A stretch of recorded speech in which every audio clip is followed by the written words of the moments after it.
Hi, everybody, and welcome to Queers and Soaps. It's our 1 year anniversary party. I'm One Tommy. whole year. Oh, Sorry. I got excited. Yeah, I did too. I forgot what I usually do. I'm giddy with excitement. I'm Tommy, and as always, I'm joined by Aaron. Hello, hello. Is there a weird thing next to my name? Oh, it's just the internet signal. No, besides that, there's like another thing. It Oh, looks like I a know. sunlight. That's a new button. This program keeps updating. So Oh, we're on the bottom again. Remember our names were up top? not gonna say it. Not gonna say it. Well, happy podiversary, Aaron. Happy podiversary. Can you believe it's been a year finally? It I feels feel a lot like at the longer. 3 month mark, I'm like, has it been a year yet? We did do a lot of content. I keep calling this the 100th episode because it's so special. So I'm like, we passed 100 technically a while ago. Yeah, so according to our YouTube video stats, this is actually our 156th video, Hmm. because we have all our different offshoots, um, which averages out to about 3 episodes a week. So we've been busy. We've been busy. We sure have been. Oh my goodness, what's this? What's What's what? what? Oh my gosh, John You're brought not. me a cupcake for our 1 year anniversary. Oh my God, Thank you should you, have mailed me John. one. Oh, it's right behind you. They're bringing yours right now. Oh, isn't that sweet of him? He wanted to show he cared, and had Oh. nothing to do with me telling him to pick up a thing of cupcakes. So, John, would you like to say anything? It's been 1 year today since this is taken over. I was gonna say John's face list. Hey, John. He's like that mom from the Muppets for a minute. So, what's your favorite thing about our podcast? What do you love the most? I guess you. Good answer. Isn't that sweet? Oh, thank you, John. Thank You're you. welcome. All right, I'll let you be now. I know you got things to do.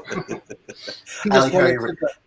I like how he raised himself back up and he was just like headless again. It just, I thought, to celebrate, all good shows always have some kind of cake. And that's what we have. One cupcake. Because 1 year. I'm trying to lay off the sugar, so I'm just drinking water. It Maybe could if be I do vodka, this, but like, it's water. mmm, tastes just like it. What kind of cupcake is it? Well, it smells strawberry, but it looks vanilla. Okay. So, oh, our first guest has arrived. Who is Should we it? bring? It is Candice. Hi. Candice. Guys, Hi, happy Candace. anniversary! Thank Yay! you. We made it a whole year. No creative differences. That's good. No diva attitudes. You don't want that drama. You don't want that. What kind of show would that be? Think about it. we like to talk about drama. We don't want actual drama. Exactly. No more drama in our lives. Isn't that what somebody said famously? Okay. Aw. So, real quick, how does it feel though? In all honesty, how does it feel? It feels like It's longer than a exciting. year It feels longer than a year. That's a good answer. because I just feel like we did so many offshoots along with like regular Queers and Soaps Mhm. that Yeah. I was like, it's only been 4 months. It's only been 6 months. Like, how has it not been a year yet? I just know I'm tired. No. I'm just like- it's been so much fun. We've met a lot of interesting people, yourself included, and Mhm. I am so like, if anything, the people we met has been the best part. Aww. Like, so Same. people, Same for you people, guys. people always say like watching soap operas, these characters and actors come into your home 5 days a week and they become like family, and that's why people are so passionate about it. True. And I kind of feel the same way about podcasts because like people like you, Candace, I've listened to for years, and then when I finally got to like meet you, so to speak, and Right. you actually came on my podcast, it was kind of like that soap opera element, like, oh my god, I listen to her all the time, and now I'm talking to her. Like, what? And that was before you were an Indie Award winner. I know, right? Like that. You think about a milestone, like you guys. You celebrated 1 year, and you think about all the things that in the world of daytime, digital, and the world, you guys have been, through. Like again, it's been a year. So you go back a year, you think about where everything was at until now, and not only that, but you guys did do a lot. And I say this about all podcasts, and I'm pretty sure you're going to hear a lot of this tonight. There's so many podcasts. Obviously, I'm part of like You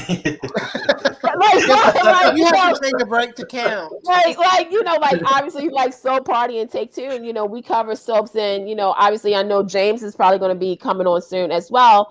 That there's a lot of people in this industry who's covering the same thing, and the number one thing you have to do is to kind of make yourself unique, separate from, and you guys were able to do that.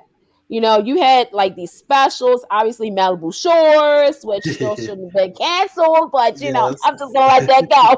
You guys discussed, the storylines. Y'all talked about like Gone but Not Forgotten, with Savannah, like people don't talk about Savannah as much anymore. So, Kyle Comes on. Hey, with, hello.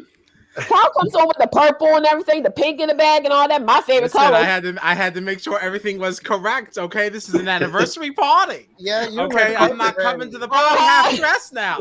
You're carpet ready.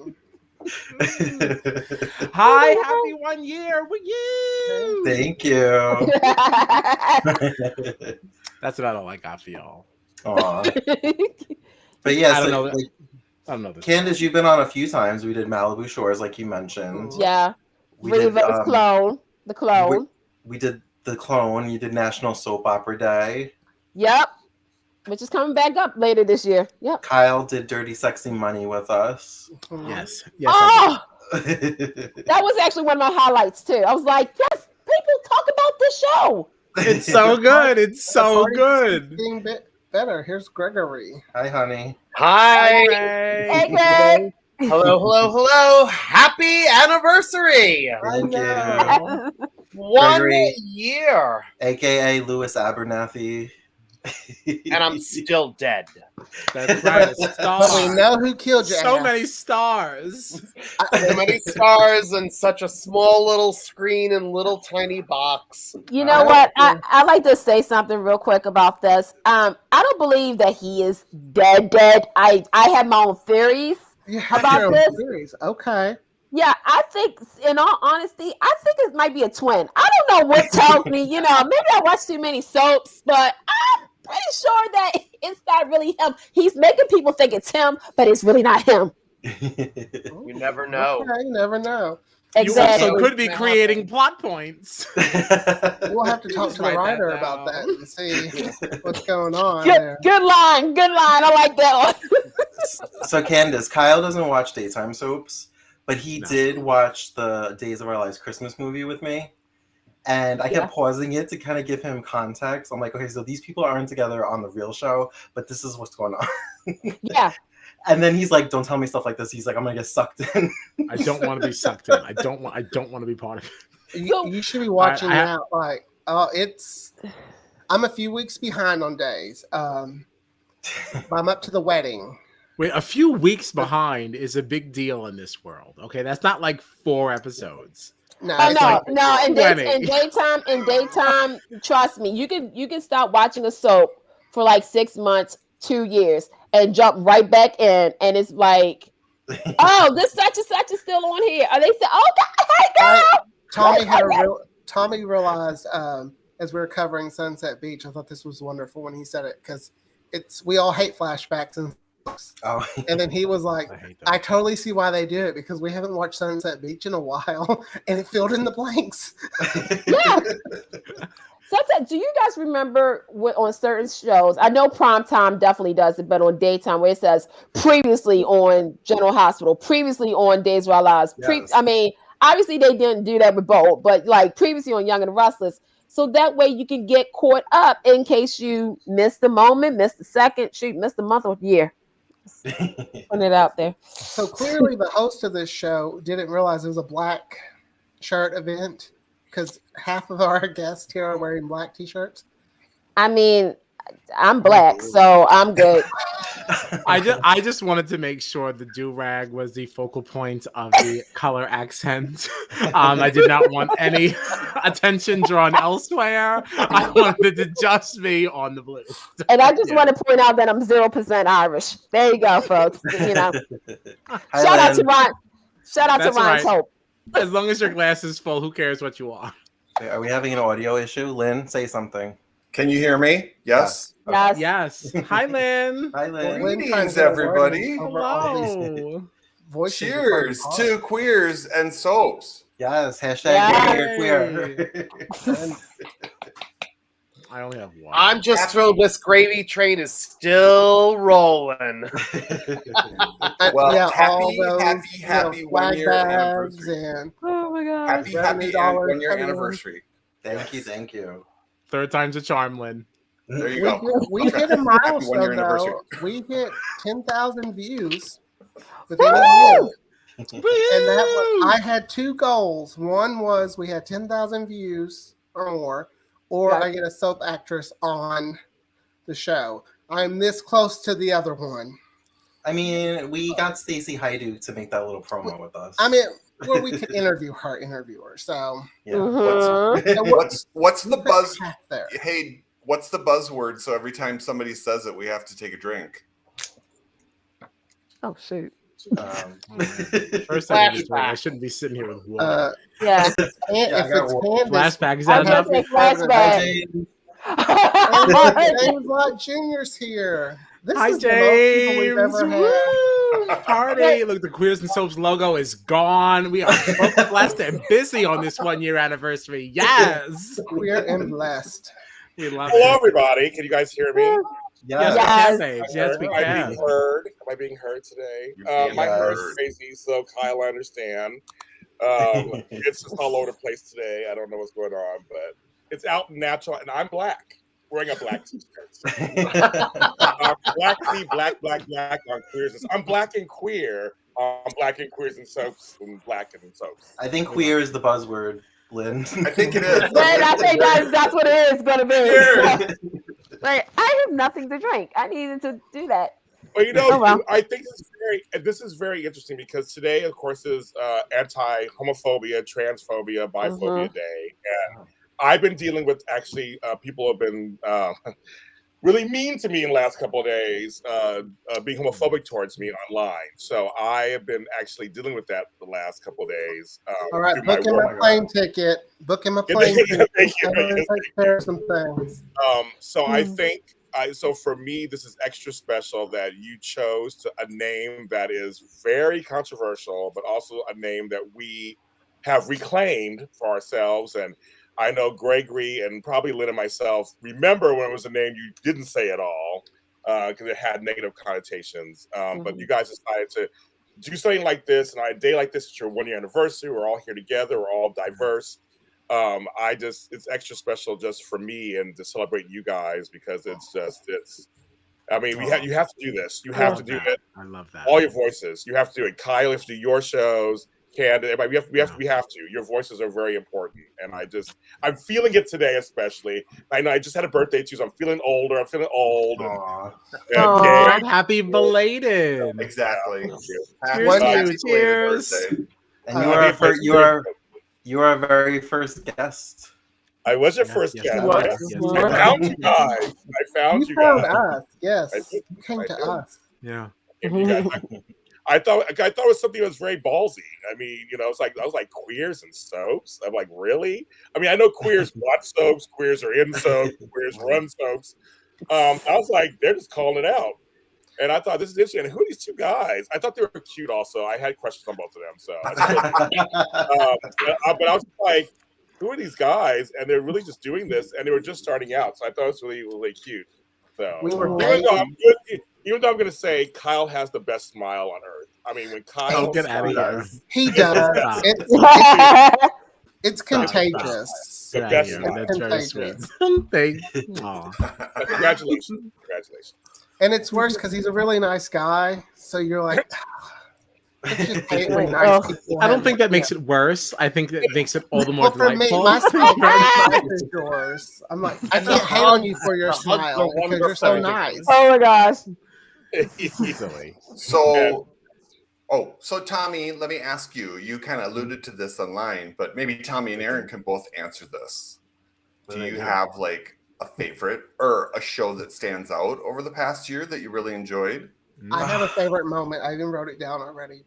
That's so hard because I feel like every time something exciting happened, it was like my new favorite thing. Yeah.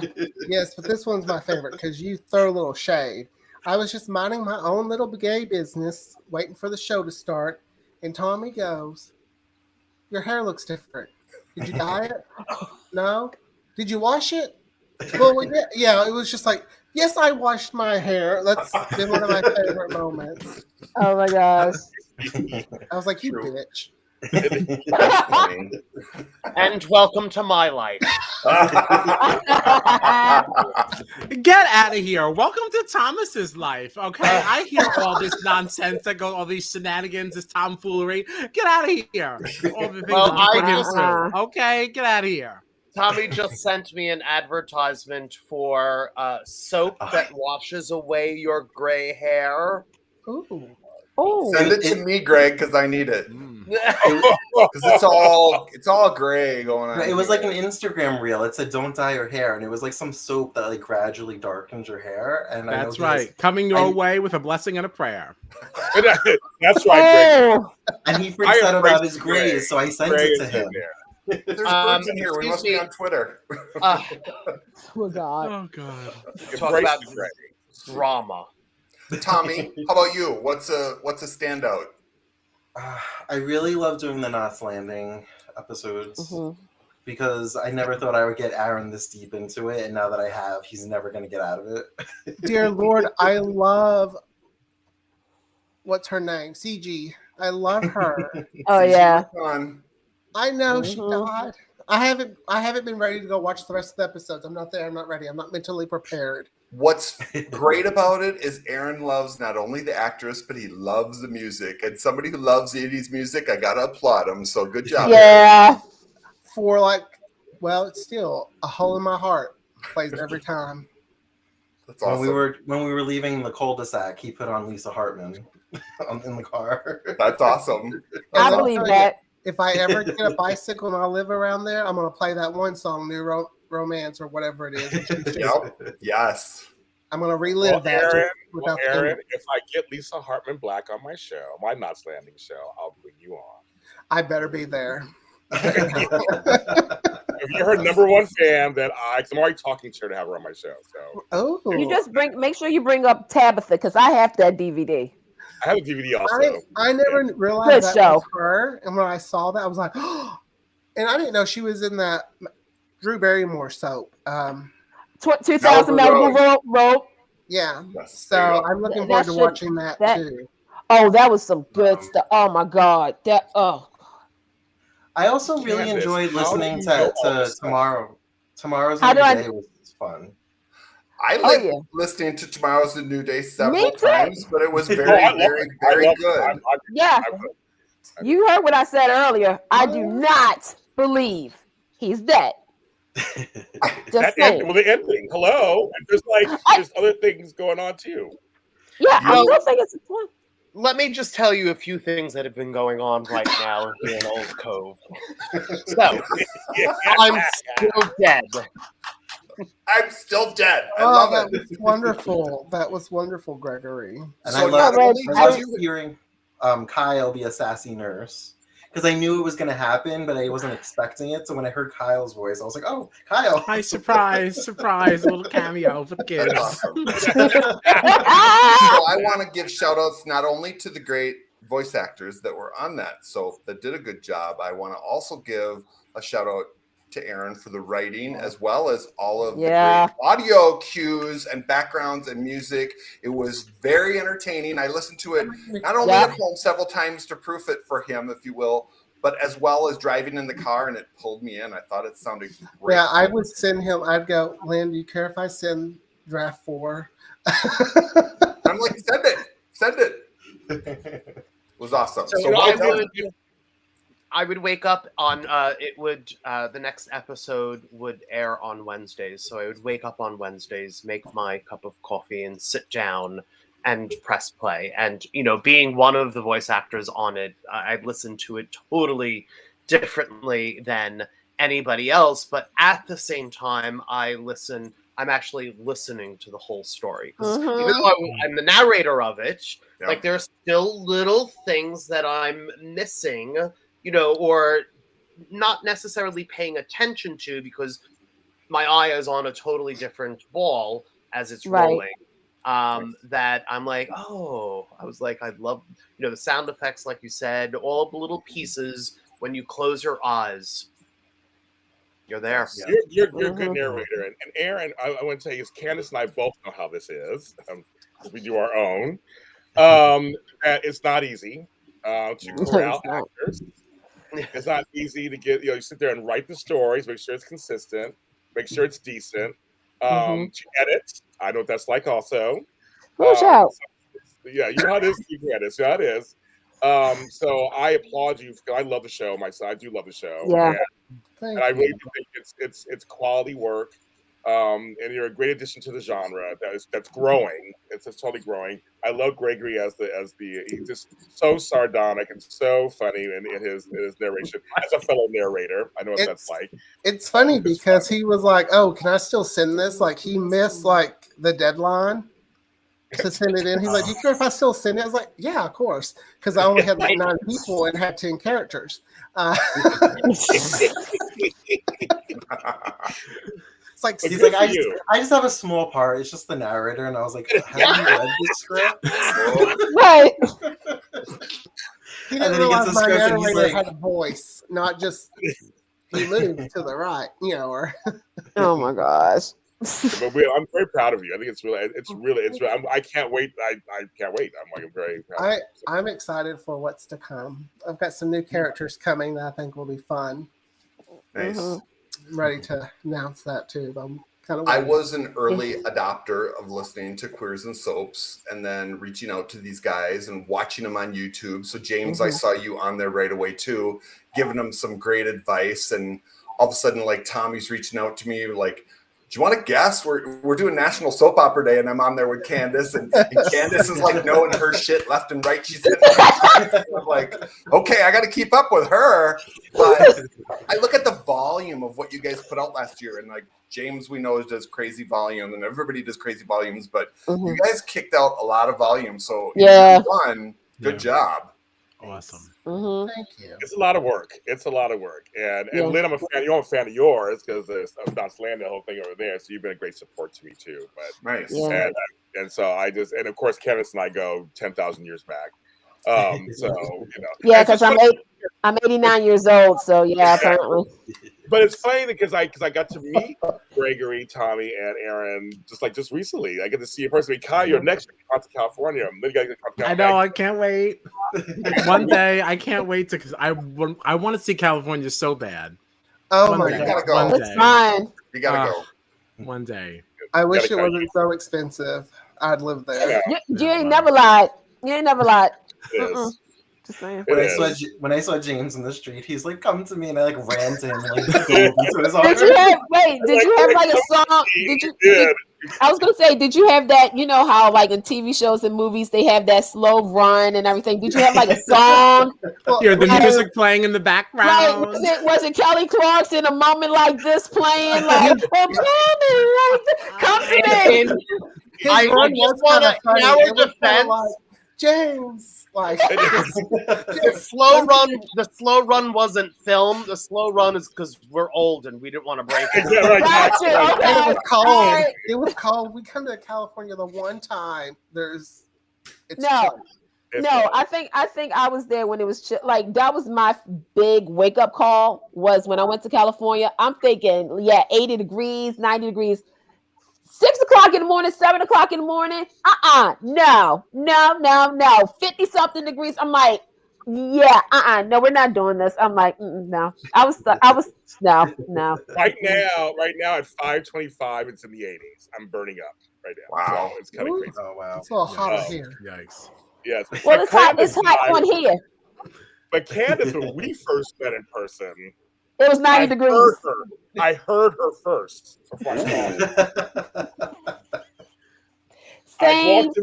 I walked in and I heard screaming, and that was you and Carolina. We was like, James! Because we were constantly, okay, for those like backstory, it was the Capital City Web Awards. It was the first year. It was 94 degrees in DC. Kid you not. James was via train and everything. We was following where he was at because we were like, okay, it's literally the day of the awards. I think you weren't in DC just yet when I got to DC, and we're like, is he gonna miss this? Like, is it because of Amtrak? Everybody was following Yeah. my because I had a plane that the motor went out or something, so I had to stay in Chicago, and there was no planes to get me here in time, so I had to take a train from Chicago. I mean, it was all fucking crazy. Yeah, That he sounds literally. like my trip to Pennsylvania.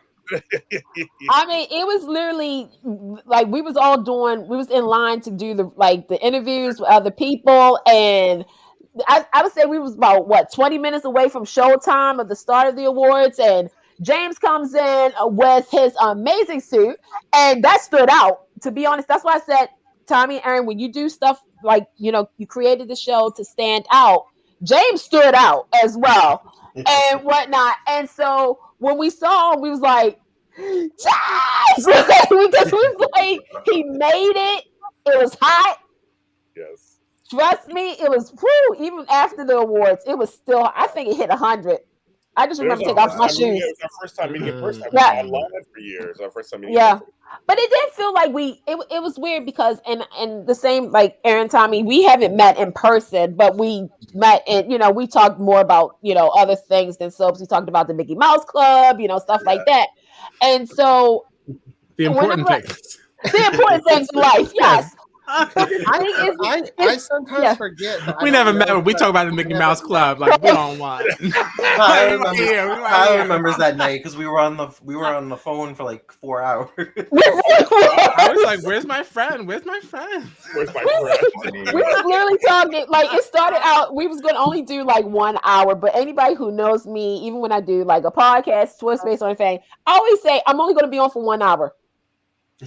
Well, that's a lie. Because I would be on 4 hours. Sometimes you'll be like, if I start something at 9 o'clock at night, we get off around 2 o'clock in the morning, knowing some of us got to go to work, and it'll be like we literally just talked about soaps, Mickey Mouse Club, pop culture, soap fashion. It was supposed to be a Twitter space, but we were having technical difficulties. Yes! So it became a FaceTime private conversation. Yes! With me, Aaron, her, Tiffany, and 4 hours later.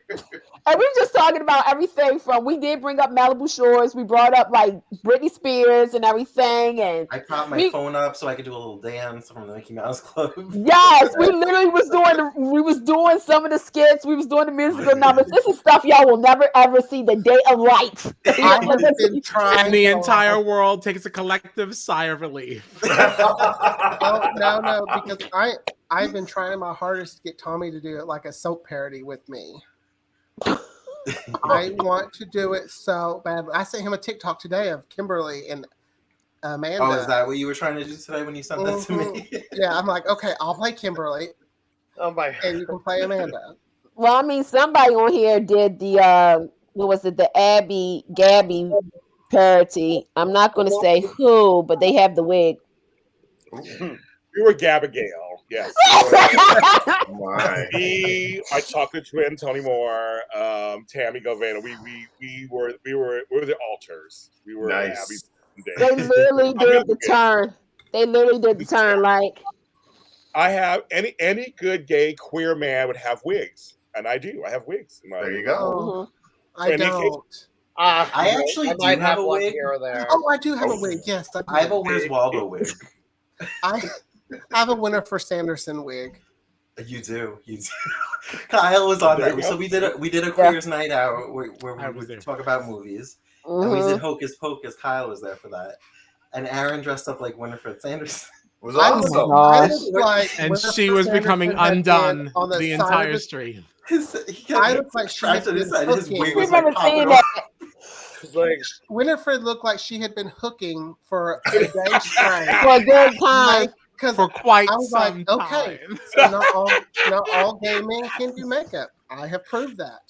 He's like, I gotta get out of here. It's hot. It's hot. I gotta get out of And this. in It's my like, head, we're I almost was there. like- Just hold on. We're almost there. Oh my I gosh. was like hitting it, like trying to. Crazy. I was like, I did not know that wig was that hot. It can be hot. Yes, they can happen. It can be hot. I have to say goodnight. Okay. Good night. But happy 1 year. So happy to be a part of this. Thank So you. good to see Thank you. you, Kyle. Nice to meet you, Love Kyle. you. Good to meet you. Mwah. Thank Bye. you all. Happy Thanks, 1 everybody. year. Yes. Love you. Love you. Aw. Aw. Tommy won't see him again forever. Just kidding. yeah. I don't So, know. so Aaron, Let Aaron me- and Tommy, I want to ask you go a ahead. question Go ahead. about queers and soaps. I mean, so well, you said you had a couple of goals, and so did you reach all your goals for the first year? One only reached the 10,000 views. I set a high goal because I'm never one to set small goals and start small. I go big. And then it was to get a celebrity on the show. However, we have had Stacy. You to had- be with us. You had So me. we Thank had you, James. James, for being on the Candace. show. And then we Thank had you, James James, for being on the as show. well. Aaron, as your Thank you, thank you, manager, Gregory. shut the Thank you, fuck Greg. up and thank him. Okay. If I said that, James would know I'm lying because we all know who I want on this show more than We all anything in the know. world. We all Who know. is it? Crystal Chappelle. Cece. Yep. There you Crystal go. Chappelle. I mean, if I said it was James, James would be like, "You lying, bitch," because he knows it's Crystal Chappelle. I was gonna say that like last Tuesday, there was a Venice get together Oh, and nice. Crystal Chappelle popped in. Yeah. Oh wow. That's cool. Yeah. Well, I got him and Crystal hooked up, so they're already hooked Yeah. up. I introduced them. Yeah. So, We have been introduced. I've text or not text, but Message. with Right. Message. I was like this. I was calling Aaron over, and I was like, "Our text." I'm like, "Why is he not like answering the text?" I'm like, I have something exciting to tell him. Like, why is The he one not? time I was Like, in a meeting. exactly. Because I'm like, he always gets back to you right away, and I'm like, I talked to her. She's like, "Sure, you say they're fine." I vouch for Quiz and Soaps, and she's like, Yeah. "Okay, I trust you," and I said, "Okay," and then I couldn't reach Aaron. I was like, "Damn, my job." And I believe he said it just like that too, with the dramatic music. In his mind, he played it, fade to black, tune in next week. My coworker was next to me, and I was like, "He's like, what?" I'm like, Yup, totally can say it. So let me try and tweak or inspire some gossip here in the group. "Ooh." And this is just opinion based. This is just opinion based. Looking in your crystal ball. Okay. Twofold question. Now that Peter Reckel was on the mothership this week, is Hope going to be on the mothership as well? No. And will this No. storyline carry over to Beyond Salem somehow? No, it I won't. have No. okay, so I have this really weird theory, and I know it's not going to be popular, but it's just a theory. So you know how Steve Burton's going to be on Beyond Salem, Whatever. Yeah, I do. Yeah. and Bo is a ghost. I said, what if they go the whole ghost movie route, and Hope is Demi Moore, Bo is Patrick Swayze and Steve Burton No. is Whoopi. See, And no. Bo like possesses Steve Burton's body. I like Steve Burton. Don't get me wrong. I'm confused. I didn't watch Days that much back in the 80s. Is he playing that character from the 80s? Yeah, he's playing that same character that knew that Eve was a hooker. he He was is. only he was only on there for 3 months. Literally 3 months. Oh, wow. I have a theory that's not popular. I do not want anybody to come after me. James, don't come after me. Nobody. So I was thinking about Beyond Salem, and again, it's a 5. It's only going to be on a week. We got so far they confirmed Stephen Kayla, Lucas Adams, and whoever he's going to play. Because I have a theory about that, Stephanie and stuff like that. And I'm just like, okay, Hope. For some strange reason, I'm going to say they might be killing off Hope. I thought that too. To have them reunite in the afterlife. Reunite, right? Because the thing is that okay, if they were to, because I saw this question on Twitter from another publication, if they brought back, would fans be okay if they brought back Bo? And I'm thinking, of course so, but it depends on if the actor wants to be back full time. 1, 2, if they're going to do a story arc and not just have him there. Same thing was, okay, if you bring back Bo, you're going to have Kristen Alfonso. Does she want to come back to Days full time? Or does she, you know what I'm saying? There's a lot of questions that it needs to be answered. You just can't have them pop back on and be like, okay, we got them on here. No, you need a story. You need the commitment of both actors, if not recast. But for me, I'm just like, okay, what can they do in Beyond Salem? Because So let me interject. Let me interject before James answers because he wants to talk. I can see. I know you can see it. It's like this. Hold on, but before you do that, Black Hope LA has something to say. Yeah, but before you start that, because you are all literally now out of my realm, it is time for me to say goodnight.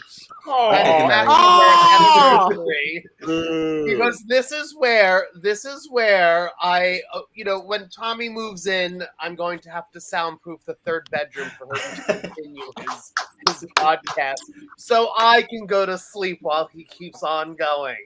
Yep, that's awesome. It was a pleasure to see everybody again. Happy anniversary, my love. Aaron, happy anniversary. And we will, this time next year. Yeah. Same place. It's your first time on the main show. What? It's your first time on the main show. You've only been on Queers Night Out. I got my own show that I'm doing right now, so I'm fine with that. So famous. Good. Bye. Bye. Hey. I think this is going to be like Hope's send-off.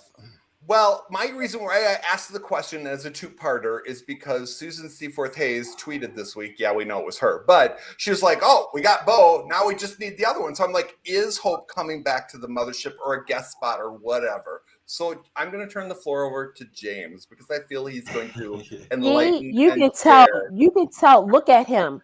Look at the forehead.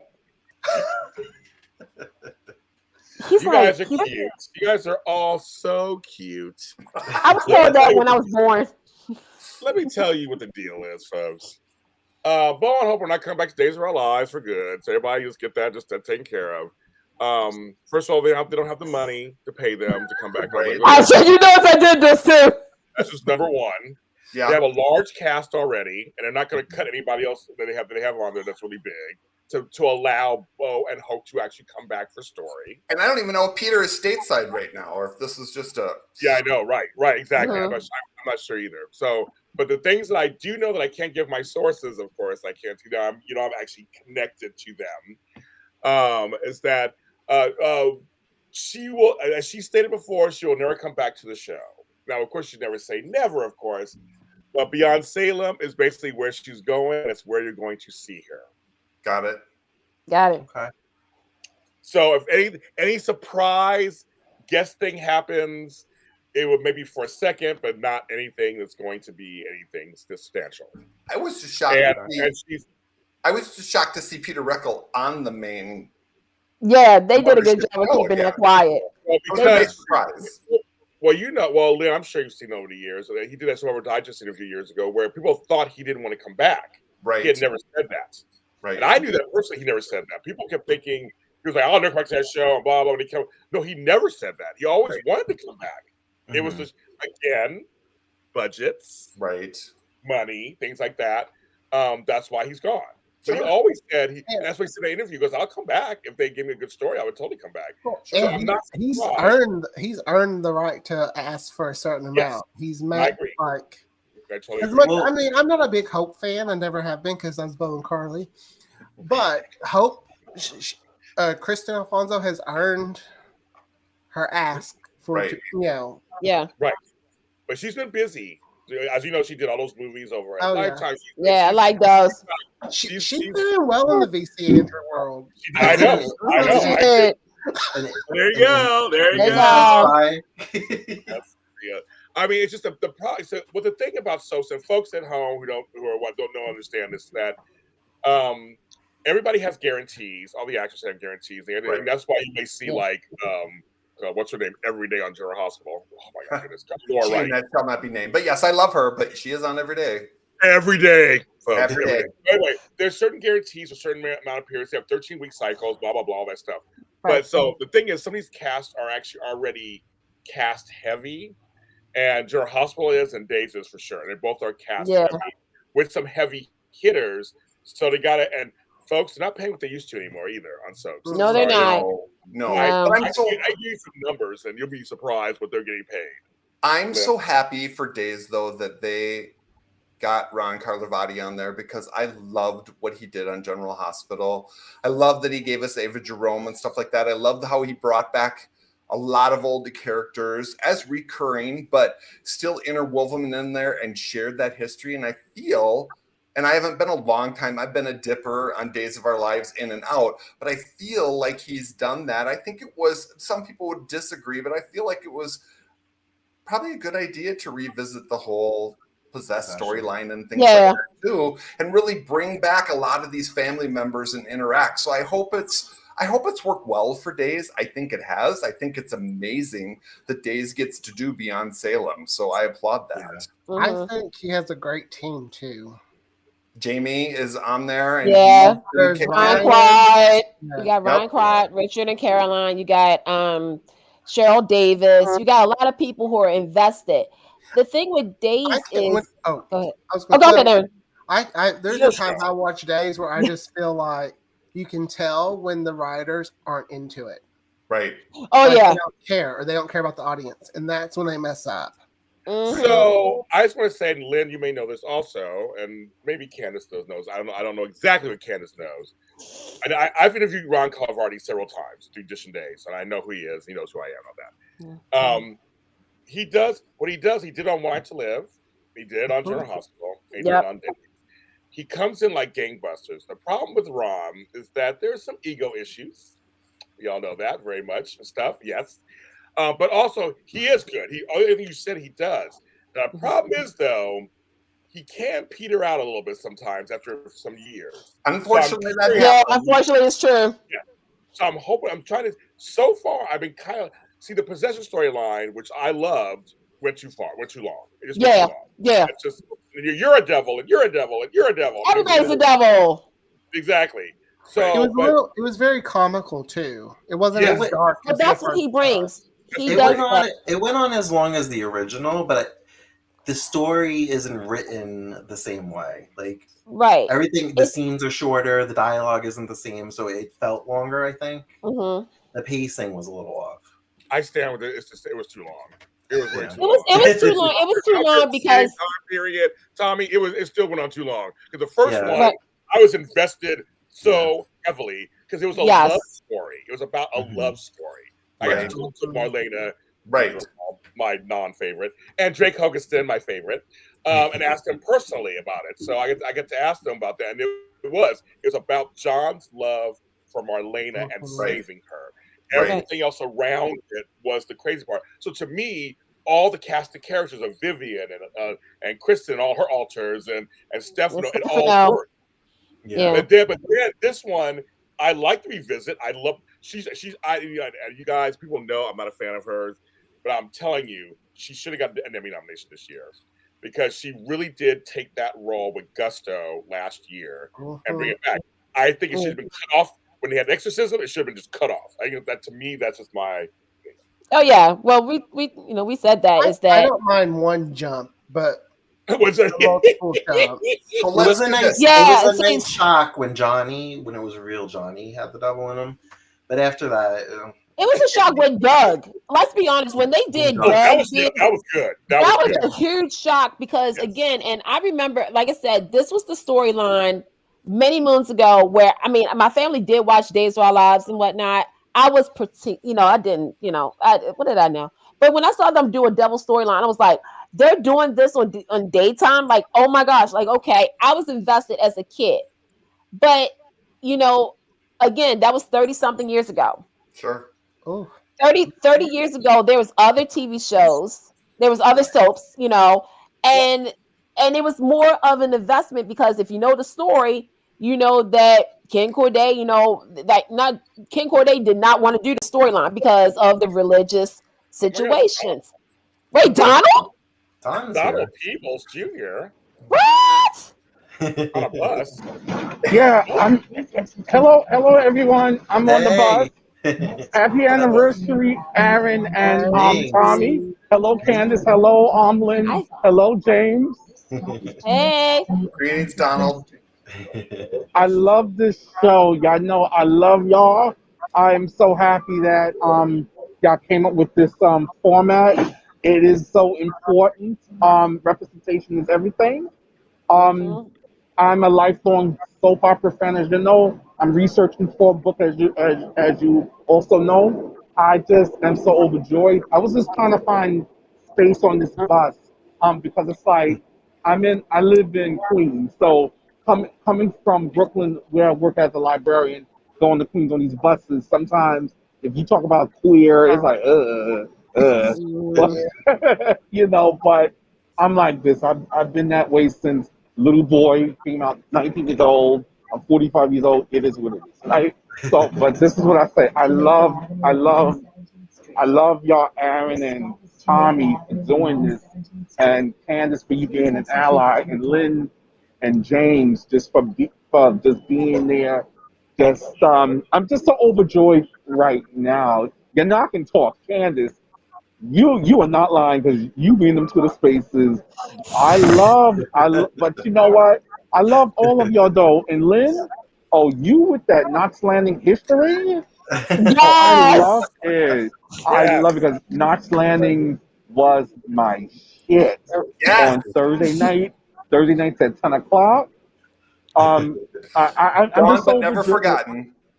Right? Yeah, and I'm just waiting for it to be streamed. Warner Brothers needs to stop playing and stream it. Hallelujah. Amen. We all want it, but it's like I'm just so overjoyed. I'm happy for you, for all of us as lifelong soap opera watchers, fans, viewers, and champions of the genre. That's well said. Yeah. Very Thank nice. you so much, Like Don. that. You're a great supporter. You are. Yes, you are. Well, yeah, when I go to the dentist and they have the TV, I guess since I was a boy, they wouldn't think I would want to watch the soaps, and I would be like, "Don't you turn that?" Right. So that's what I was gonna ask. I work at a dentist, and when I worked in a larger office that had TVs in every room, I would put the soaps on in every room and take the remotes away so the patients couldn't change. There you go. I love it. That's smart. So let's go around the table. Everybody take like 1 or 2 minutes. What's the soap that you missed the most and you wish was still here? Aaron, I don't even have to think about it. Oh, I have to go.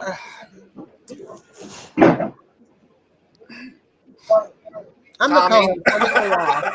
It's a tie for me between Sunset Beach because I'm currently watching it and As the World Turns. Nice. No brainer. There's two. Obviously, Guiding Light is number one, and I know people are going to be surprised when I say it, but Santa Barbara. Ooh. Ooh. How, Aaron? Let me shift back to you. Aaron, you must know. Well, first, Sunset Beach, I've really grown to love. Santa Barbara, I'm starting to like too. And I'm also so glad I never saw Santa Barbara because when I'm watching it, I'm like, is this tomorrow's a new day? You know. Right. But I wish Passions had another shot, and that they would do things a little differently. Like there were things with how they treated women on that show, Right. and I wish they could have a do-over. There you go. James, there. So I'm assuming I'm the oldest person here. No, you're not. No, I'm 89 years old. You're not. I'm not. James, I'm 1 year older than you. I won't say the number, but there, you could do the math. Oh, okay. You're okay. Got it. Okay. So well, then you would understand. Okay. Yeah. No.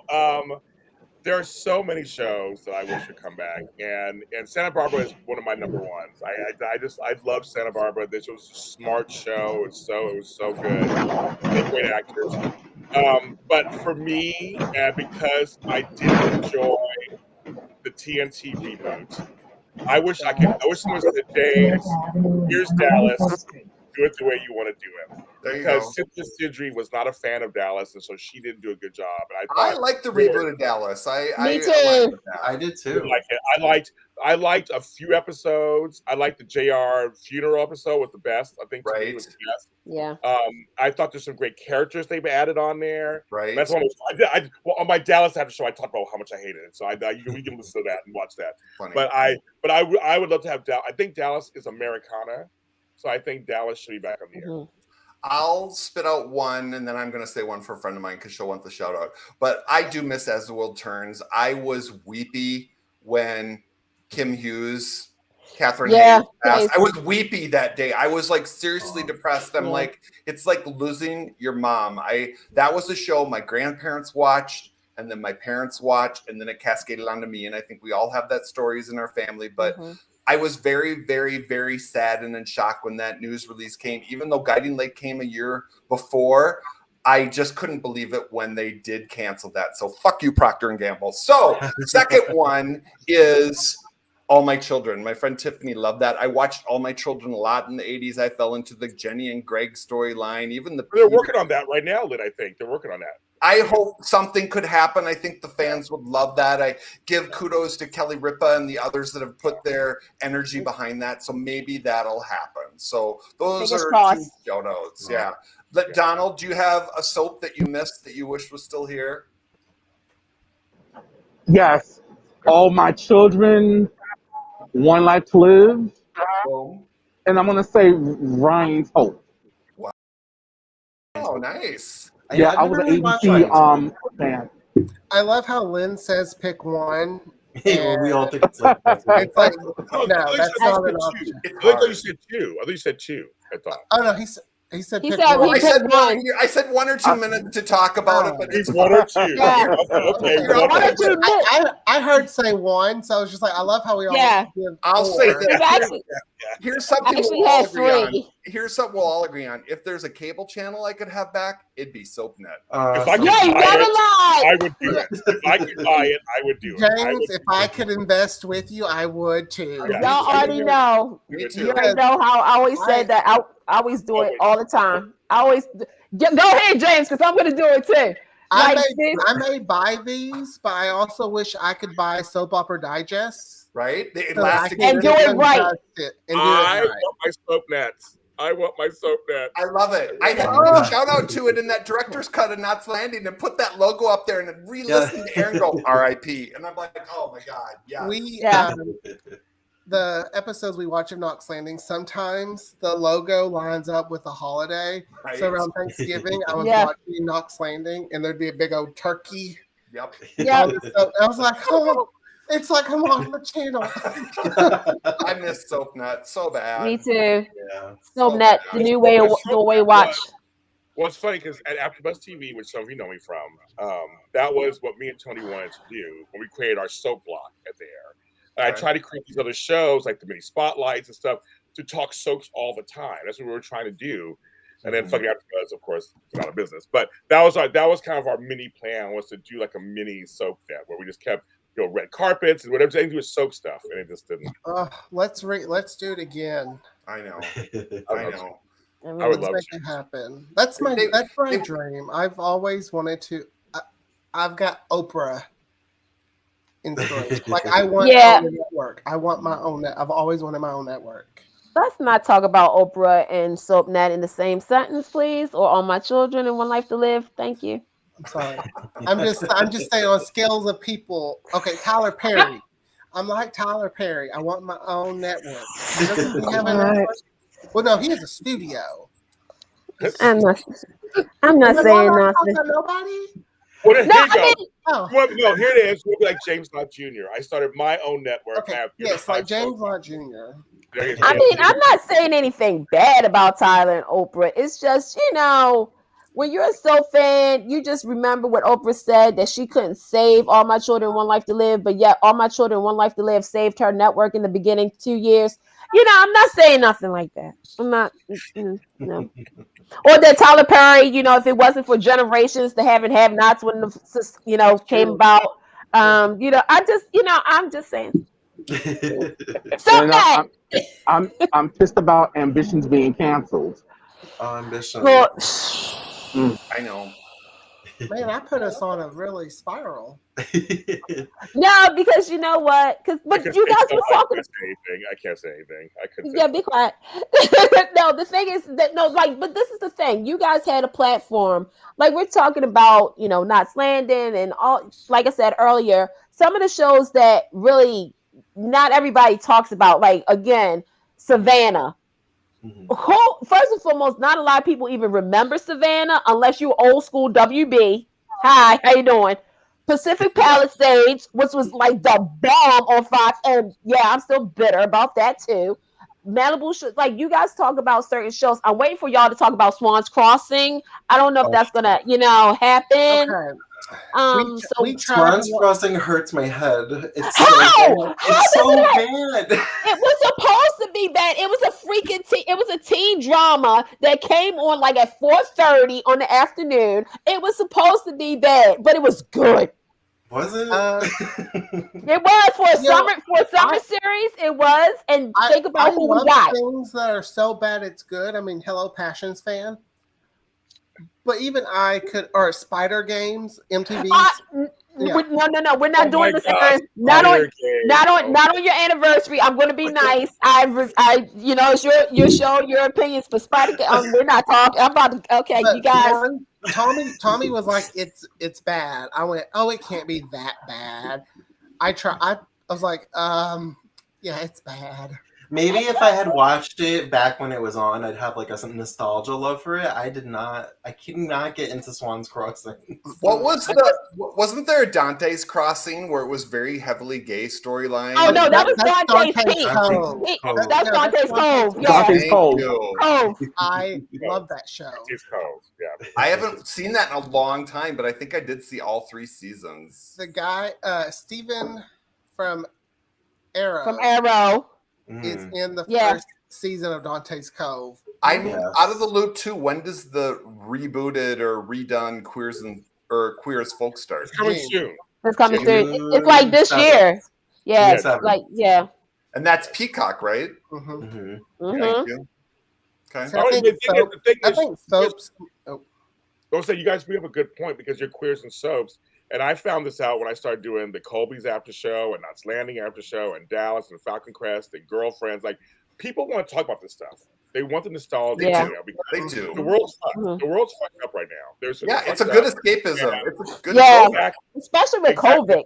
I didn't realize, but I'm saying I'm getting these numbers I didn't realize I was going to get because I just thought I'm doing it for myself and a few people maybe, but they're hits. That's the thing. They're hits, and and so your show, you're doing the same thing. You're discussing these shows like. People they remember them. They want to talk about them. Oh, our Knots Landing episodes are like the highest viewed ones. Yeah. I mean, the only other thing would be Days. Days is like, Days and Knots Landing are like the You guys got big numbers off of Beyond Salem too, because but we try to avoid talking about the current soaps because so many people do it and they already do it so well. True. That we don't want to, But there's plenty of room to say. I mean, there's plenty. As a person who does the current soaps. I don't look at competition because everybody else, there's so many different fans out there who want to talk about it. Right. See, that's My what hats off Tommy to and these I guys. don't- They talked about the whole first and only season of Titans and made it all the way through, for God's sake. I like love Titans. Titans. I liked it for about 3 episodes. I did enjoy Victoria Principal on there, but then it Yeah. kind of waned. I don't know. It could I have. mean, I wish NBC would have done it for a whole pickup, because then maybe I would have really invested. But I have a hard time investing on a nighttime primetime soap. What was just the recent one that people were calling Falcon Crest Part 2? And Promised Land. Thank you. And it got booted over to Hulu and never seen from again. Okay, Yep, see, it's canceled. here's the thing, RIP. though. The thing You about have Titans was networks, the preview. The previews always showed all the best parts of the next episode. Yeah. Right. So it was kind of like, okay, I already saw this. Okay, I'm sorry. When Gwen walked across the yard or the street, just didn't even look both ways before she crossed it. And then when Heather fell down the stairs, how could you not love that? Like, it was so dramatic. Oh, I mean, I like to try and find promos for these older shows because I feel like it jogs people's memories. Right. Because when I do that, people are like, "Oh my god, I forgot about this show," and then they watch our podcast. Very true. Yeah. Very Savannah, true. that we found people like Savannah, like, mm-hmm. and it's really good. I mean, And what was that on? 2 seasons or 3? 2. Two. Okay. At Pacific Palisades was my girl Michelle Stafford. Yep. Mhm. And We haven't there was watched that there was a yet. couple of people. Oh, you need to watch it. It had it was like Fanola Hughes was on there. Well, I and watched like, it.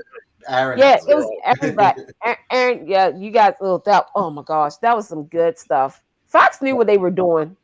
Sadly, That was good. Was that Aaron Spelling for Yes. Pacific Palisades? Okay. Yeah. everything like Savannah, Pacific Palisades, 2000 Malibu Road, Titans, they were all Aaron Spelling. Like, seriously, Darren Star and Aaron Spelling was like, let me tell y'all little kids something. We may be old, but we know what to do. Right? There's only one Aaron Spelling show I hate. Uh-oh. That's a strong word. Heaven. Thank you. Oh. The guy's a pedophile or whatever, but in real life. But I mean, I did like the, you know. I didn't care for the acting. Like, it was very much. Did you hear what happened to Lucy? No, what happened to Lucy? Here, let's do this guessing game. Aaron, you stay quiet. What is Aaron's favorite primetime soap? Tommy? Favorite primetime soap? Aaron, Dynasty. stay quiet. Dynasty. No, don't tell Oh, him. One Tree Hill. One Tree Hill. Candace, what do you think it is? It's a toss up between One Tree Hill and I want to say Melrose. Oh. James? Well, he just said yes to One Tree Hill, so I'm not going to cheat. Well, there. he might change his mind and spit it out. But I know Melrose. He likes Melrose Place. I am branded with One Tree Hill. Oh. Yeah. It is One Tree Hill, isn't it, Aaron? Isn't it? Yeah. My dogs are named after characters and actors. Oh. My daughter loved that show. She was like, "It's cuckoo crazy." After a while, I got crazy, and she was like explaining to me like the last 2 or 3 seasons how crazy it was. And she loved it. She loved that show. When that show came out on DVD, I didn't watch the OC. The back of the box was like, "You haven't had a pleasure this guilty since Melrose Place." I was like, "Oh, 2 of my favorite shows combined." See? Just that little snippet on the back of that box. And you know they're talking about bringing that back, right? Are they? One Tree Hill. There's always talk, but Well, there hasn't been like. I think there might be this might actually happen considering that they canceled Good Sam on CBS. By the way, CBS, I have a beef with you. I'll talk to you later about that. I'm not doing it on this show. Right. But now, because you know they had a One Tree Hill reunion on Good Sam. Yeah. They had all the ladies on there. So now they were talking about the premise could be that there would be no Nathan, the guys, you know, it would just be the girls, you know, the ladies raising their kids in a new environment and da da da da. So I mean, obviously, I mean, they have their own podcast. The girls, they do a podcast. Yeah, they do. Very successful. I'm all for it because I hated learning what they all went through. So I would like for them to be able to create some new memories. Right. Yeah. Yeah. So let me swap it up. Let me swap it up and change it around. I'll go to Aaron last, and Tommy, you stay quiet. Okay. Candace, and I'll go to James, and I'll ask Donald too if he can hear me. What is Tommy's favorite primetime soap? Oh, Jesus. Candace. I'm gonna no, I don't want to pick that one. I'm gonna go with my gut here. I'm going to say Dynasty. James. I feel this. It's Knots Landing. Well, let's see. Donald, can you hear me? Do you think you know what Tommy's favorite primetime soap is? I'm gonna say Knots Landing. Okay. So we've got two Knots Landing and a Dynasty. Aaron, what do you think Tommy's favorite is? Yep. 90210. 90210. And that's what I was gonna go with. Tommy's Yep. Because he loves that Losing My Religion playing when Brenda and Dylan broke up. There you go. I don't love it. I was just so mad it wasn't on the DVD. Well, I say you love it. That's awesome. Oh my gosh. That's so awesome. That is hard though, because I found Knots Landing when I was a little bit older, so it's kind of like I really love Knots Landing too. Sure, that's funny. Yeah. Well, my love for Knots But Landing. there's one show nobody talks. There's one show no one's talking about that I loved very much. Ooh. It was Apple on Press? Lifetime. Oh. No, there was no show that was on, and I got to interview one of the stars of the show, who was on General Hospital later. That is Army Wives. I used to love that show. Army Wives is good, and Strong Medicine. And Strong Medicine, both of them were good, but Army Wives was my show, and no one talks about that. So. Was it Jonah Kim K. Brown Delaney was that you interviewed, or who'd you interview, Kim James? Delaney. Nice. Chloe Oh, Lanier. wow. Chloe Lanier is my friend. So she was on there the last 2 seasons. She was married to my friend JJ Soria, who was on there. He played a young officer. I know both of them in real life. Okay. That's awesome. I've never watched it, so That was what, Yeah, 4 or 5 seasons, James? 5 seasons. 5 seasons. 7. Oh, a little more than that. No, a little more than that. I think it was like 5 or 7 seasons, like that. Yeah, yeah. 7. I know Yeah. random information. Coming season 2 at Queers and Soaps, Army Wives. James, do you Season remember- 1. Do you remember when you first came on and we weren't live at that point? We weren't live for a few months. And I was like, live is terrifying to me. I would never do live. He was I quick think I to told you show guys up it's until the live. first time it aired. And now I'm like, where's the camera? I think I told you guys. I mean, all I do mostly is live. That's how I was raised. I did at AfterBuzz. Everything was live. We did very recorded. So it was like on the fly. Just gotta do it.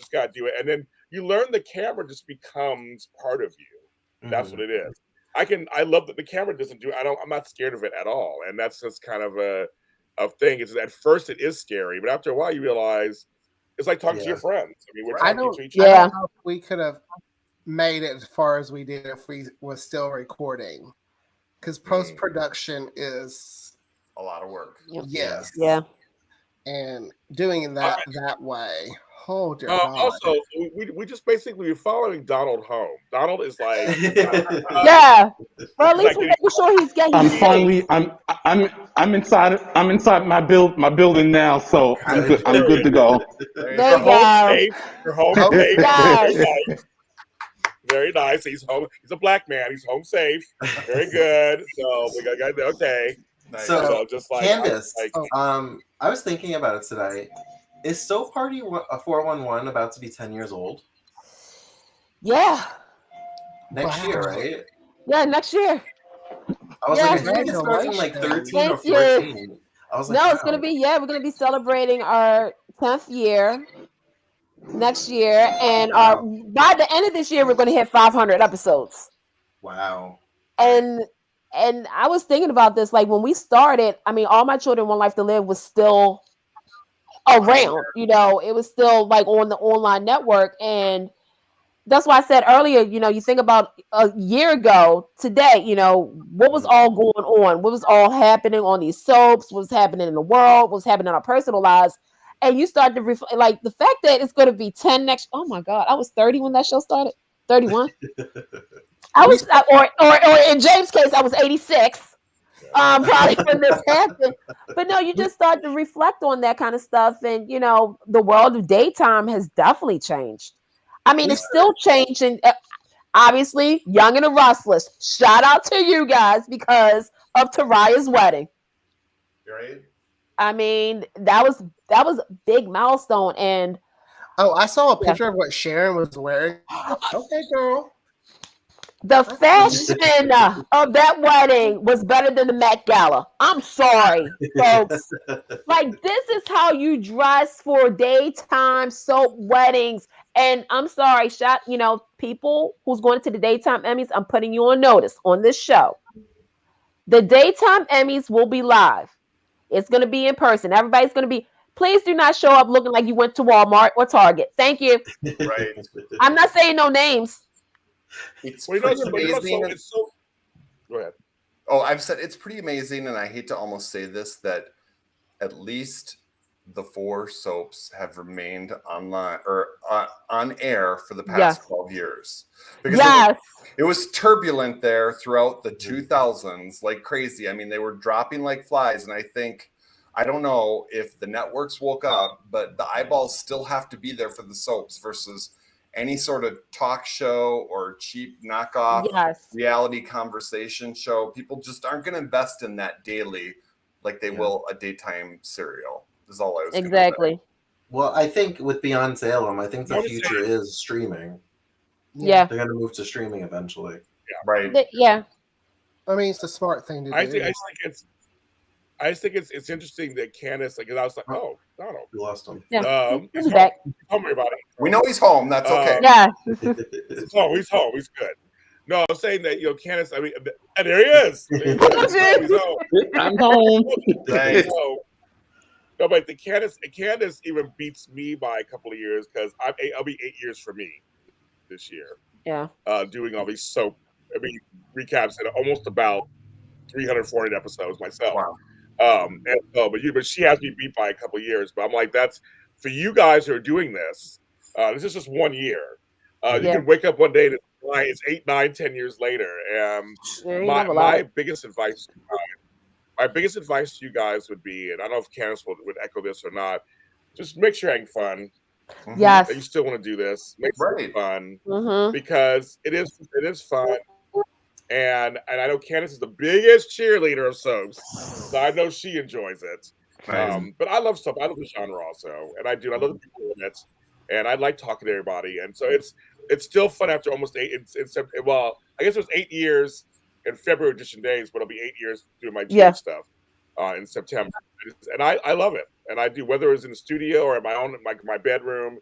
Just make sure it's fun for you guys. I mean, I know we're in the business part of this, but also, if you're not having fun, the camera doesn't lie. It shows you're not having fun. Yeah. We had one episode where I was so tired. It was a Knox Landing one. I was so tired. It happens. It was. I don't remember what it was. I think you were tired too, Tommy. We were low on energy. Right. Funny. Yeah. It was. Well, we've done something. It happens. You know. It does. I mean, we have 10 more seasons of Knots Landing, so I'm gonna stick around for at least that much longer. And don't forget the special when they return to the Cul-de-sac. You gotta do that too. And I definitely echo that because look, it's a lot of work to get all this done, this perfection done. You have to do your research, you have to do the recaps, you have to do da da da da da da. And at the end of the day, it's like, oh God, why am I still doing this? But you definitely have to get this out of your head too. It's not work. Like, it's fun. This is something you're passionate about. This is something you want to share with everybody. Entertainment for others too, and I think And if they see you guys being dull, boring and everything, they're not going to come and watch. They're not going to look. They're going to be like, okay, let's go somewhere else. And I've been doing Soap Party for 10 years, but I've been on other podcasts since my early 20s talking about this. So you have to definitely have a passion for it. And also, like I said, you guys, like James said, there's not other shows to talk about a lot of these shows that you guys were talking about. By the way, you guys should also talk about MTV's Undressed. I'm just saying. I'm just throwing it out there. Yes. I've been trying to find it. I think it's kind of a twofold thing. Ironically, It's hard to find. the pandemic made people want to the pandemic made people want to listen to podcasts and find some sort of other outlet, and then B, want them to listen to discussions about soaps, let alone revisiting soaps. So I think Queers and Soaps came about at the right time to help fill that void, which is great. I wish we would did this a year sooner. I know. I had so much more time. Right. Well, let me ask a question to you guys. Now, what shows would you, obviously we threw out some shows and whatnot, but what shows do you guys want, or maybe it's coming down the line, was like, what is the summer preview for Queers and Soaps? I have a list of shows that I want to cover, especially the Gone Too Soon ones. I believe him. Me too. It's probably going to take years to get through that list. But like, I want to do Models Inc., Pacific Palisades. Models Inc. I want to do also like Point Pleasant. It was short-lived, but it was like a supernatural kind of soapy thing. I want to do Central Park West. Ooh. Oh, yes. We love doing the Gone Too Soon type things. If I get my hands on Generations, I would love to talk about Generations. There you go. You've mentioned that one a few times. Because I've never seen it and I want to. Right. I may know somebody something. I don't know. I know somebody also. I would like to see that one because I hear it's very diverse and groundbreaking for the time, and that's something I love. There you go. Yeah. Like when we watch when you watch certain soaps in the 80s, you're like, we did have a diversity problem, and it's not until you're like watching it with new eyes that you see. Sure. Like I can imagine watching Days Now in the 80s with all these people of color and queer characters, you know. I recently watched an old VH1 special about Melrose Place and how there was a drinking game that when people used to have parties, viewing parties. Yeah. So Aaron and I are trying to figure out a way to do like a live reaction drinking party kind of situation with Melrose Place. Yep, we're gonna do a live drinking game. Look, we all like this. We'll be there too. So they got it. James is like, I've been there, done that. Yes. I used to go to Melrose Mondays. Melrose Mondays. I used to go do Melrose Mondays at the bar too, and they used to have quite the games and giveaways. It was pretty cool. Shoot, all the time. All that. I wish stuff like that still happened now. Right. Yeah. Like I was a kid when all that cool stuff like that happened. It's hard because things are so streamed and things like that versus back then you had to kind of live right in the moment. Like I think Disney and Hulu, you can do watch parties or something, and I'm just like, they are trying to evolve that. Apple TV's doing that as well too. Yeah, so we're trying to figure it out because I've been watching a lot of reaction. Yes. You're leaving? I have to go. Oh, okay. Thank you. Thanks for joining. I'm just going to leave you with. Thank you, Liv. Like it's your show. Okay. Everybody's going to say I'm like, because he's just like his show. No, but Aaron and Tara, you know, I love you both, and so you guys are like my little brothers or whatever, or sisters or whatever, little queers. So you guys are going to rule the world. We're going to rule the world together. So I'm always here for you guys. Behind the scenes, in front of the scene, anything. So just don't ever hesitate to ask. Papa Jamie's here. But I think your show is very important. And so even if you have 2 views or 200 or 2,000 on a video, do not feel bad. You are changing someone's life. We were shocked we've done what we have. We were thinking no one would want to watch us. We thought having the queer in the title would make people be like, So we appreciate every single person that likes, shares, comments, says anything. Just it means more than I think anybody realizes. Right. Because I mean, I don't know about y'all, but I was made fun of for liking soaps. So welcome to the club. Yeah. So I like that. I wish I would have known about this like kind of soap family years ago. Yeah.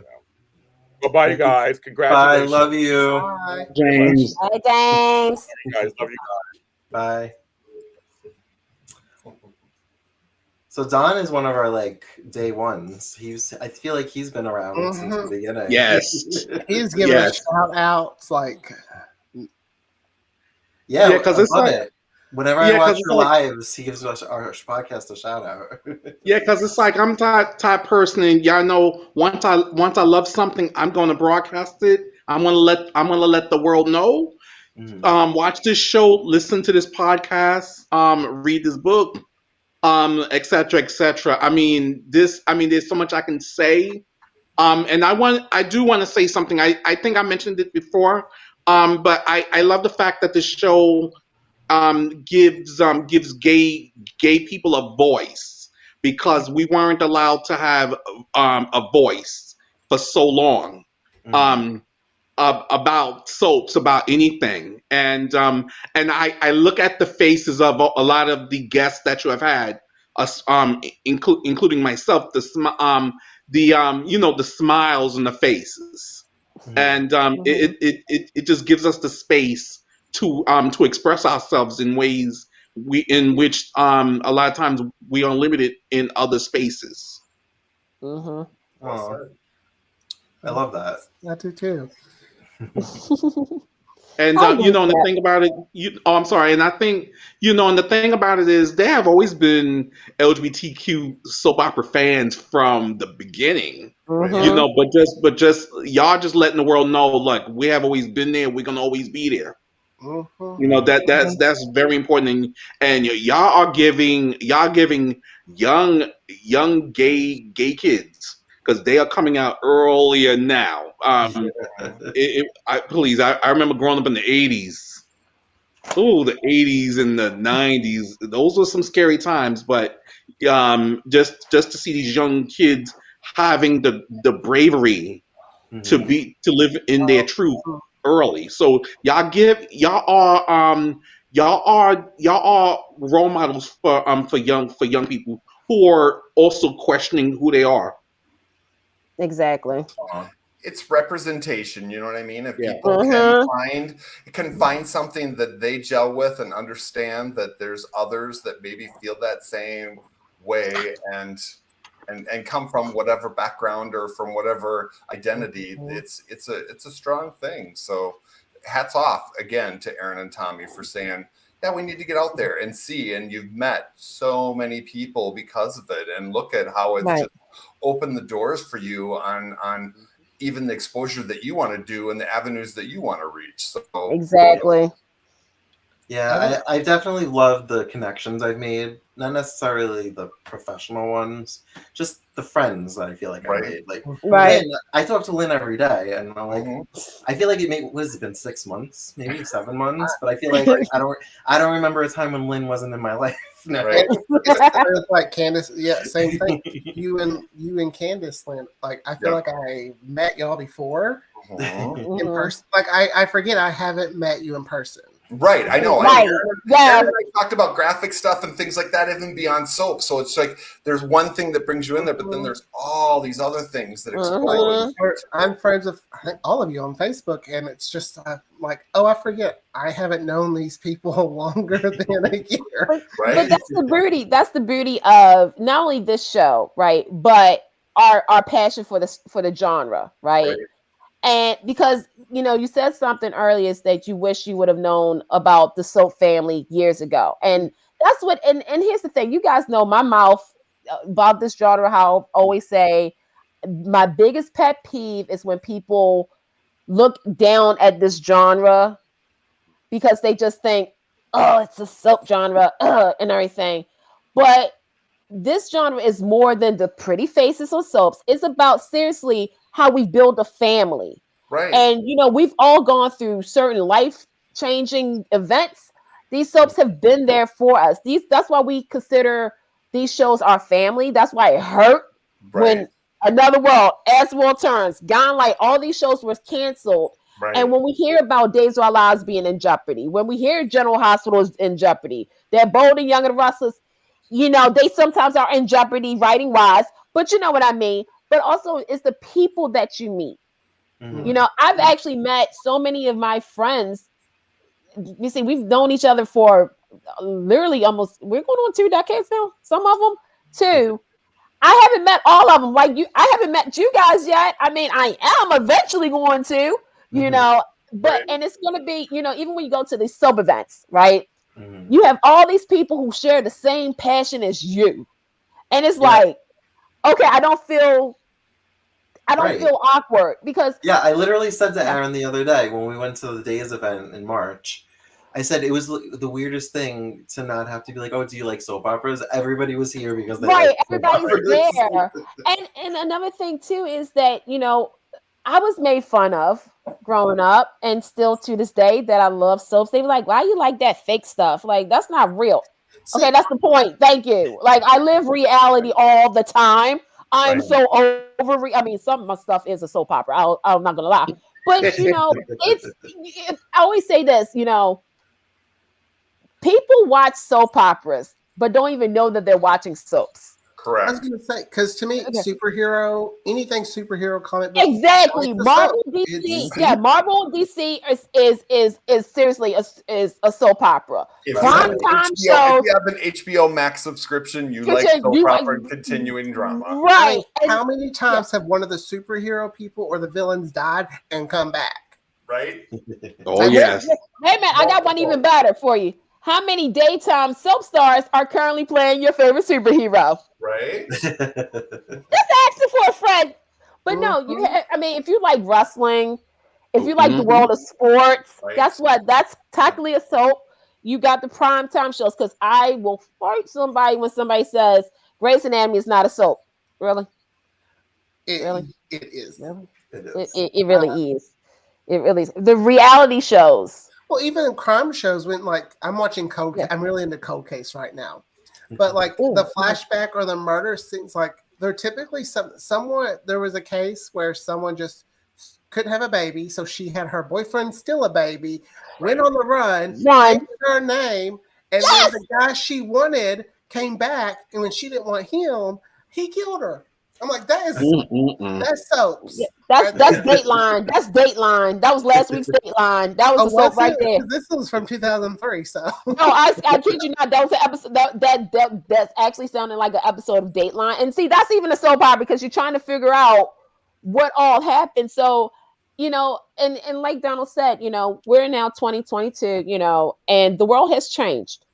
The world has completely changed where there's some people who are like, okay, my voice is loud, but it's not loud enough. I don't see anybody else on television, podcasts, and then you guys come along. And you know, let's be real. When COVID, when it was a global shutdown, nobody knew what the heck to do. All of us was doing the same thing. So what we're gonna do? And yeah, we started watching old shows, and we started, you know, like the soaps were showing, well, some of them were showing classic episodes, and we started getting nostalgic. And then out of that nostalgic, and I always say this, if you're a creative person, you didn't have any problems during the pandemic, but you created something. You created this show, and it was an act of love. It wasn't, look at me, everybody. It wasn't none of that. I mean, there's some people who do that. We didn't think anybody would look at us. Right. And that's the beauty of, I mean, you know, like, you know, James said and everybody else, the title drew everybody's attention. Because for a very long time, and look, I have a lot of friends who, you know, are gay, lesbian, and everything. And I'm definitely an ally because I feel as though everybody should be treated the same. Everybody should be represented and everything like this. And so when I saw it, I was like, be bold, yes, come on now. And I tuned in and I was watching. I was like, okay, why do I feel like I know them? Like I just was like, that was just me. And I think, and like I said, you know, we were for 2 years. Some people are still in a dark time, but your show is helping people get happy. You know, you hear like you guys talked about theme songs and everything, which, you know, I'm okay. You know, y'all gonna have a part 2 of that, right? Thank you. You guys talking about, you know, watch parties and throwing your opinions, and you also, you know, you have Angel. Shout out to Angel and everything. You guys had all of us on here to share our opinions. But the one thing that I really loved about being on your show and why this show is good is because anybody can be a part of it. Mm-hmm. Nice. Well Like said. you don't have to have like okay, we're gonna have this person because they're gay. No, they love this genre. They love this industry. And take it from somebody who's been in the game for a while, who's been Soap Party is gonna be 10 years. So I'm still stuck on that, you guys. I'm I know. I sorry. thought about it today. I was like, "How old is the show?" I'm like, "I feel like Yeah, we're I'm going just on." like, I'm literally like sitting here and I was like, wait a minute, yeah, it's gonna be 10 next year. And that again, that's a decade. That's a lot of yeah. That's a lot of minutes talking about soaps. Right. including, and here's the thing, you know how we said if you don't love it and everything, let's put it to you this way. There was one time when we was doing Soap Party and everything that I called from being in the hospital. I literally that tells you how passionate, silly maybe, but I was just because again, when we talk about soaps and talk about think about it, what brings you joy? That's what I always say. Like, and when you do this, like when you get ready for the show, it's like, does this bring me joy? If it takes you literally 2 minutes to answer that, you already know. If you don't even have to think about it, like you just asked about my favorite soap, y'all already know. I doesn't take a rocket scientist to figure out what's my favorite soap opera because, right? So it's sort of like that. But you guys have done amazing, and I'm so and take it from like the biggest cheerleader of this genre. I am so proud of you guys. I am so proud of you guys for all that you accomplished and will continue to accomplish. And you take a look at the outside, as we say, the outside projects of Queer and Soaps. Tomorrow's a new day. You guys did that. Like, seriously, like, do you guys, like, let me ask this question. Do you guys realize the impact? Because you have made an impact on the soap, the soap genre, and also the audio podcast, because that was a big thing that came out of all of this. So do you guys feel that, or just like No, I do. That's always been a passion, like revisiting Tomorrow's a New Day, a big passion of mine, and that's why I wanted it kind of to work in with this podcast. Right. So yeah, I've made a lot of good friends through it too that I wouldn't have made had it not been. I mean, because one of my actors is from Australia. There's no way I would have met him other than social media or online. There's just no way. And you brought another soap into your listeners' lives, so that's a pretty win-win. And when they talk, people will include TAND next to FAAD, and I'm just like, I'm like, oh, it's sweet to see my name included with things like that. That's awesome. So, yeah. But the biggest thing is I've had people tell me I've inspired them, and I didn't realize how much that would be like pull at my heartstrings. I've had they've been like, oh, we started a podcast because of what y'all are doing, or I'm like, oh, we were just wanting to talk about soaps. I got a kick out of Rick and his suspect chart every week. Yeah. That's funny. Me too. I've had people give honest reviews about it, and I've had so I've been like, oh well, thank you. I'm like, I don't don't sugarcoat it because you're just listening to try to be my friend, because to be a good writer, I need to be able to take criticism. So, and some people were like, Elena could be cartoonish. I was like, well, that's what I was going for too. They're like, oh, well, you succeeded. I was like, Oh, I love that. The fact that she was so over the top, I love that. Like when some inside knowledge, when she was asking how to go with it, I was like, we're talking about Disney villains, and like Ursula and Cruella de Vil are two I thought were just. I love how campy and flamboyant they are. Right. So, little trivia: the actress that plays her does not watch soap operas. She does not. So she was just going with what she thought a soap opera actor would be. So that's why she just went campy and over the top. And she asked me what I was like, no, what? Just keep doing what you're doing, because I love it. I love it. I thought it's fun. Let me piggyback on that, because I got to jump off. But I will say to you two gentlemen, just keep doing what you're doing. It's been a great year for you guys. I think you've hit it out of the park. Keep putting that content out there. People want it. I enjoy listening to it. I enjoy being on the podcast, but I enjoy going for a walk and just being able to listen to you guys talk about something, whether I'm watching that show or have watched that show or not, because it might inspire. So done. Sometimes I feel narcissistic because I'll watch something we say or do and I laugh. I'm like, oh my God, we're so funny. That's okay. That's okay. That's okay. But good to see you all on here tonight. Candace, great to see you. Donald, nice to meet you. Good seeing you too, Lynn. Yes. Take care, guys. I'll text you later. Bye. All right. Bye, guys. Bye, Lynn. Have a good night. But yeah, this was something my life, like I had, my personal life was good. This was something I needed that I didn't know I needed. Yeah. And isn't that the best part when somebody tells you you inspired them? Like, whatever, like, if you're having the worst day ever and somebody says, you have inspired me, it's all of a sudden, it's sort of like Disney. It's like, oh, like the fairy godmothers, the fairy dust and everything. And all of a sudden, you feel the light in your heart and it's just bright. And then everything just is like, wow. What bad day was I having? And then do the whole dance and everything and just have the musical and the birds and all that. What, it's just me? Okay. I have it too. There's been days where I've had like the worst day and I'm like, I just want to go home. I can't wait to get home and podcast. And my mood instantly just changes because this was the best part of my day. Yeah. But thank you so much, guys, for joining us for our 1 year anniversary. Woo, woo. 1 year.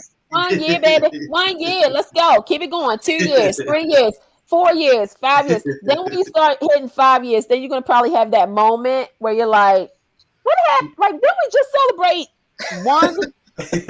And then you'll be like this, because I used to do this with Soul Party when we first hit our first year. Because obviously I work with children, right? So I was like, yeah, it's our first year. So now we're toddlers. Now we're the terrible 2s, 3, and now I'm like, wait, what's almost 10? Like, this is it for our single digits. Soul Party has to have a Soul Party, right? Like I'm just like, oh my gosh, like when we hit like 411, we did something. And you know, I was told I can announce something on your show. Is that okay?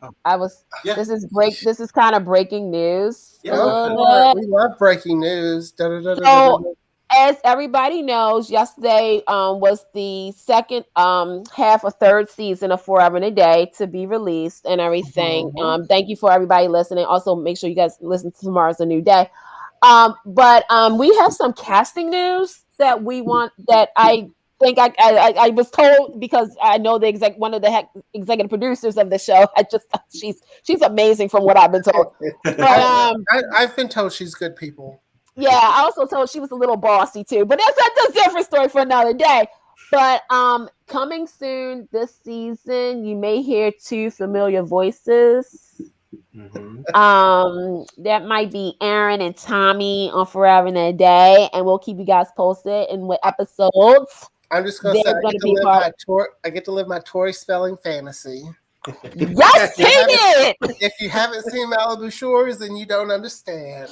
I don't understand, honey. So I just wanted to drop that coming soon. The remaining of the season, you guys will definitely hear these 2, and they were wonderful. Oh, I was so nervous. Congratulations. You guys did amazing. And yeah, I know, season 3, right? And this is like this is the countdown to something big that's going to happen. And I just like you guys, it's like one of those things where it's just like, didn't we just start this? Like what? You know, but again, I mean, and I'm gonna speak on behalf of the Forever and a Day family. We're proud of you guys. Oh, thank you. We're so proud of you guys. Like, and there's no, and I'm gonna say it right now because I want everybody to hear this. There's no competition between our shows. No, we love supporting you guys, and we love that you guys support us. And vice versa. I mean, it's nothing but love. And for those who try to start stuff, I don't pay attention. Bye. Like goodbye. When someone's if no one's ever said anything to me, but I'm always like, someone will be like, "Oh, I thought about creating." I'm like, "Do it." because the genre needs it. Mm-hmm. Yeah, it's room for new blood. It's room for new blood, whether it's audio, because audio is the place to be at right now. You know, and even with the daytime genre itself, I always say, you know, they do need to have new blood. Yeah. I always joke with Forever and a Day and Tomorrow's a New Day when I tell people about them. I'm like, all right, Forever and a Day is kind of like if you're watching a CBS soap. It's dramatic and got the fancy flair. Tomorrow's a New Day is like you're watching Days of Our Lives or Passions. Yeah. Well, see, okay, now see, I'm going to take something. Like, that's not shady or anything. Like I'm saying, no, like, it's not shady. I'm going to be honest. Tomorrow's a New Day. Actually, I'm going to be completely honest. It reminds me of a little bit of Loving, a little bit of Search for Tomorrow, a teaspoon of Santa Barbara, and the rest of Days. I've only seen Days in Santa Barbara, so I can't. Yeah, like, I've had. Wait a minute. Hold up. Wait a minute. I thought I told you to watch Loving and Loving Murders. I haven't been able to find it to watch it. I think there's a playlist for the. I'm not like Tommy. I'm not good with the YouTube. I'll find it. I'm telling you, if you guys do a special of the Loving Murders, which I've been pimping out hard for you guys to do, you know, you might need to bring somebody on. I'm just, you know. All right, we gotta watch it first, so we know what we're talking about. Say that way about our shows, just because I know mine is very campy and over the top. And okay, and no, I just meant like if you're looking for that kind, then you'll probably like my show. If you don't like campy, you're probably not gonna like it. This is what I tell people. If you are used to a certain meal every single day and you want to switch it up, check out these shows. Yeah. Exactly. If you don't like it, listen to it again. If you don't like it the first 2 times, at least you listen to it 2 times. So now you're going to try to listen to the third one to see if you really like it. Saying. Or you listen to the whole season. Right. And that's the thing. I'm gonna be completely honest, because that's how when people hear like there's a new show, right? And let's be honest, like when Queers and Soaps came out, same thing with Soap Party, same thing with Tomorrow's a New Day and Forever and a Day. People was like, another soap discussion show. Oh God. Another audio podcast. Oh boy. Okay. And then after the first time people listen to it, they already sizing it up. They're like, okay, so this show was like, just, I didn't agree with it. Da da da da. Maybe if I listen to the next episode, they have a little bit of a stronger opinion, right? Okay. But then they say, okay, maybe if we listen to the third show, which leads to the 5th show, which leads to boom, you've listened to more episodes than you quote unquote, but now your opinion has changed, and that's fine. Not everything is for everybody, but at least you listen to it to get an understanding. So that way, again, people who didn't like Savannah. Mm-hmm. Okay, I had to like really simmer my face down for a minute there. Well, with I always had to tell people, give it 7 episodes, because it's that 7th episode where it takes a turn. Right. And see, some people and I'll be honest, I wasn't a big One Tree Hill fan because I watched Dawson's Creek. I watched 90210. I watched Degrassi: The Next Generation. So to me, I was like, another write down, wherever it takes. I'm watching that right now. Yeah. Yeah. I know I can make it through. Hold out. Okay, we don't have the rights to the song. Sorry. I hate when people pit shows against each other. Like if I watched One Tree Hill, I wasn't supposed to like the OC. Right. It was competition, but they weren't competition whatsoever. I'll give you another example. Party of 5, which I was okay with until a certain episode on a special night about Charlie's cancer that changed everything for me. An episode of 7th Heaven.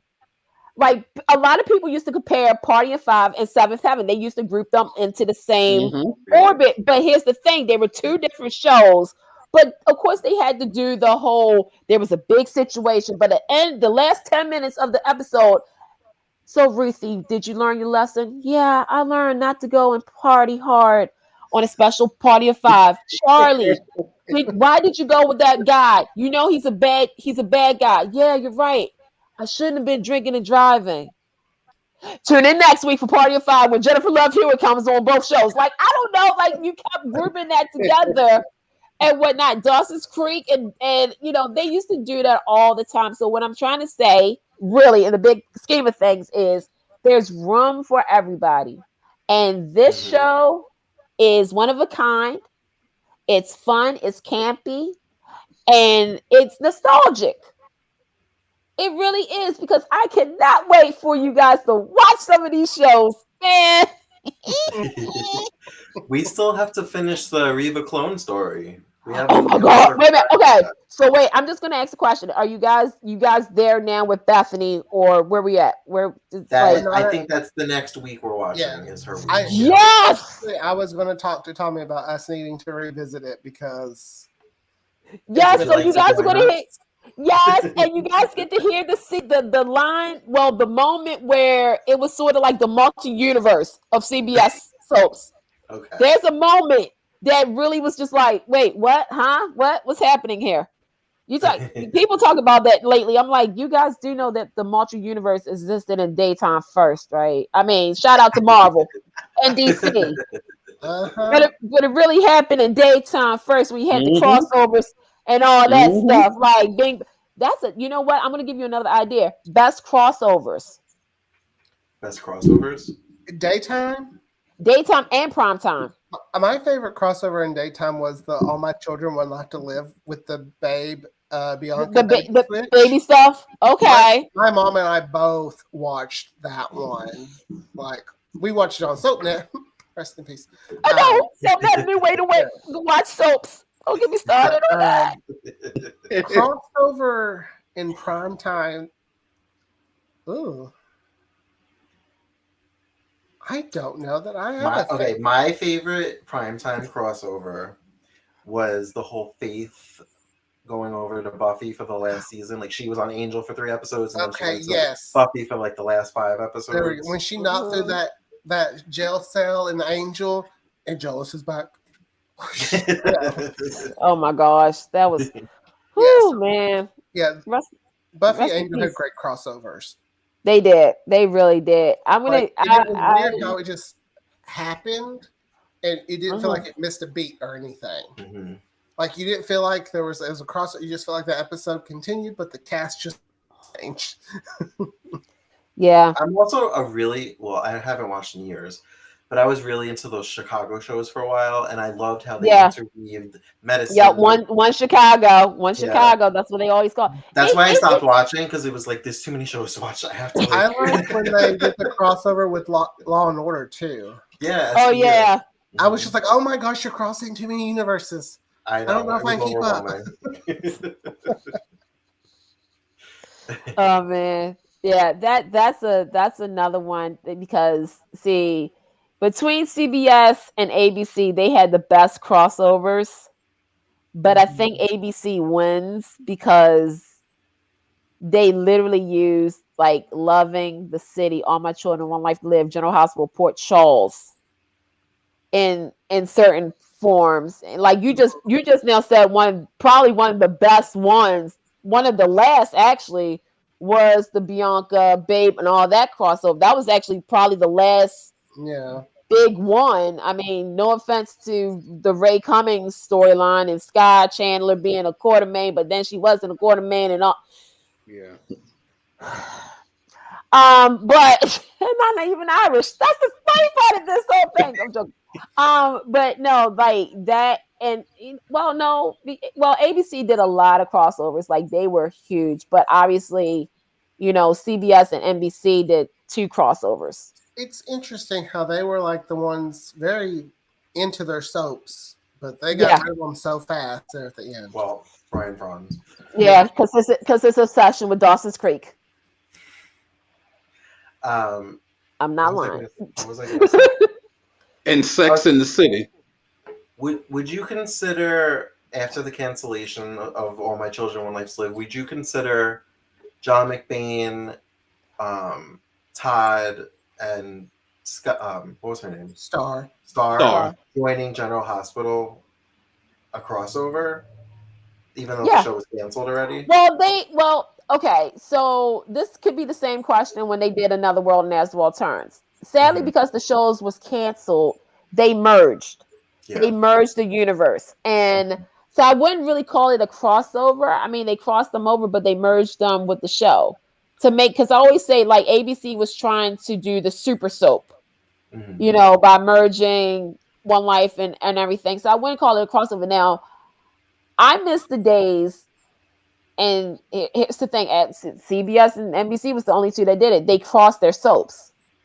Like the first crossover, really, because if we're going to go there, we got to do this. Some people will say it was Gone Light in Another World. Mhm. And that wasn't the first crossover. The first crossover was General Hospital, One Life to Live, back in the early 60s. Oh. Yeah. So Steve Hardy went over to Landview. Oh. Wow. So that was technically the first one. Now, the first network, obviously, was CBS and NBC, because you had Gone Light go over to Another World, and then Another World go to As the World Turns.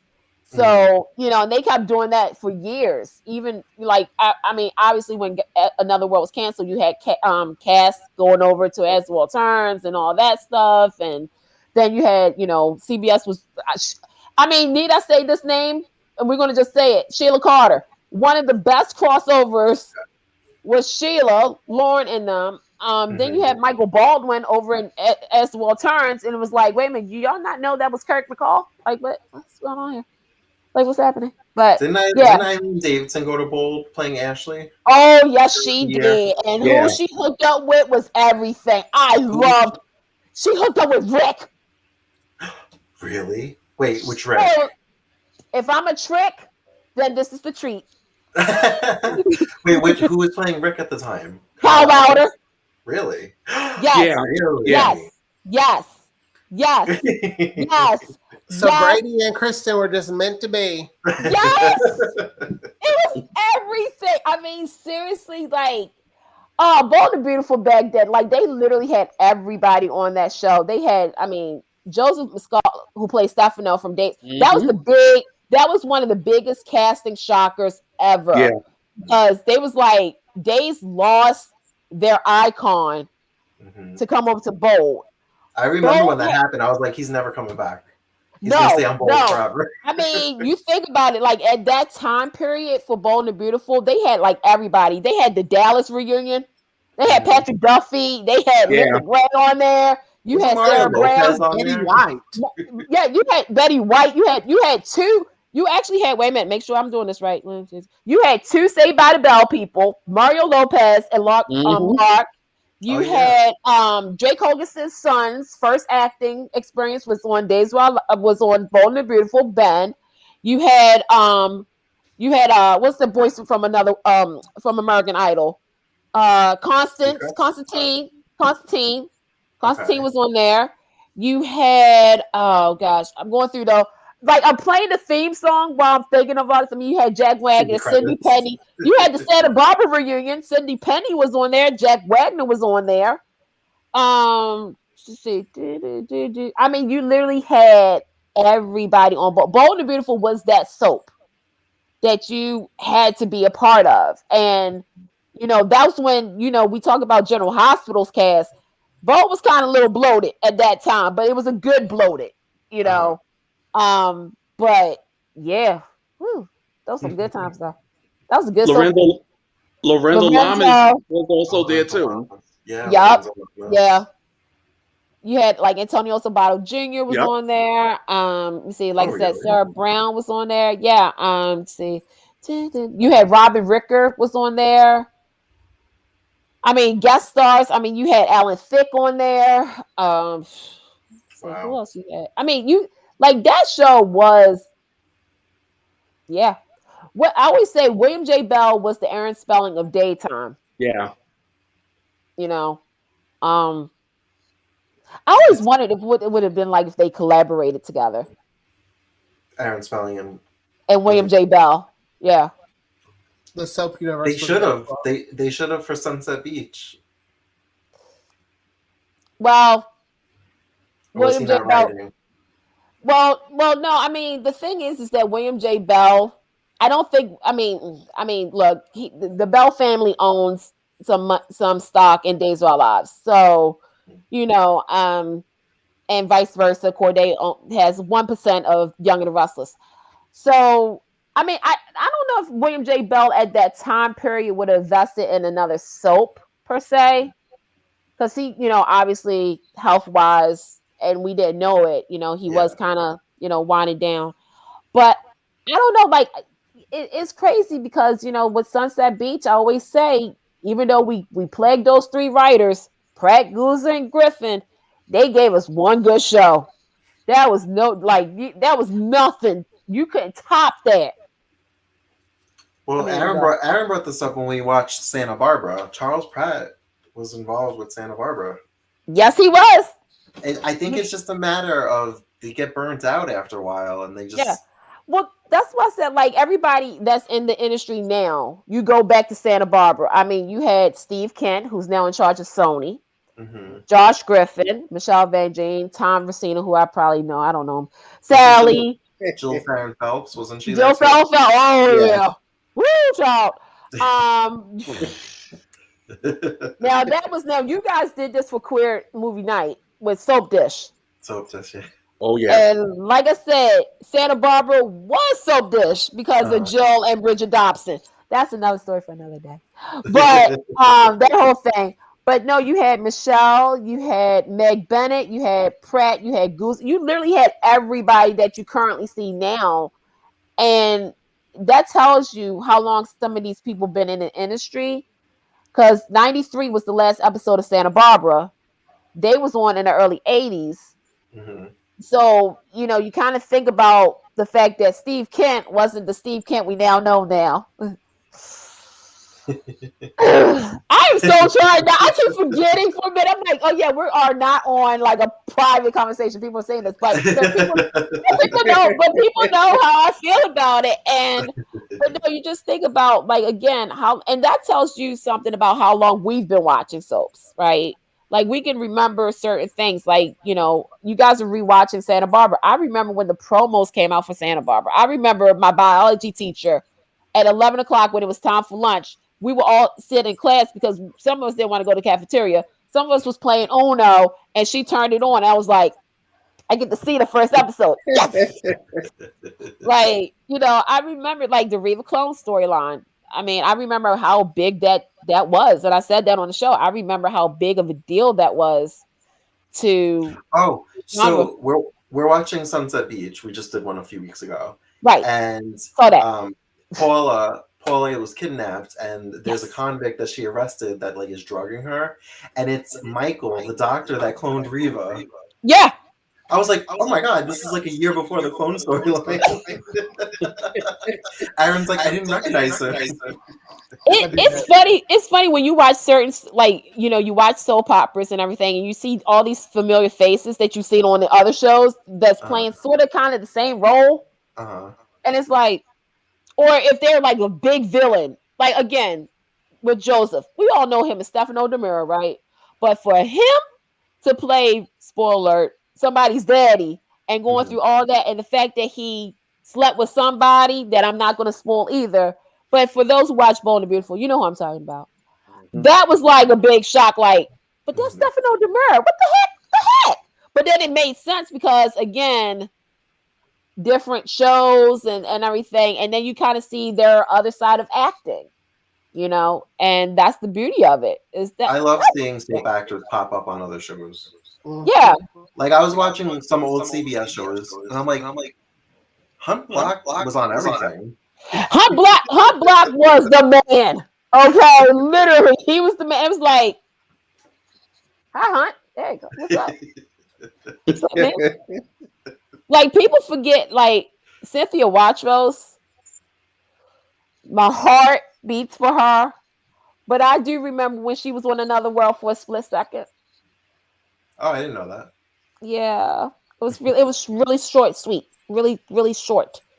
Really short. I'm not gonna tell you what character she played, but you know, some people get cast in certain roles, and you just be like, we know it's not dumb. We know it's not dumb. It's just a creative decision. All right. Well, we are now hitting hour 2, so I think we should wrap this up. Thank you so much for joining us, guys. Yes, It's always Not a problem. And congratulations, you problem. guys. It was a pleasure. Everybody, like and subscribe, and tell your friends, tell your neighbors, tell your spouses, tell everybody that this is the place to be to talk about nostalgic and just to get familiarized with new friends, new family, because they're my brothers. Okay, so and if somebody tries to come at them, guess who you're gonna have to talk to first? Hi.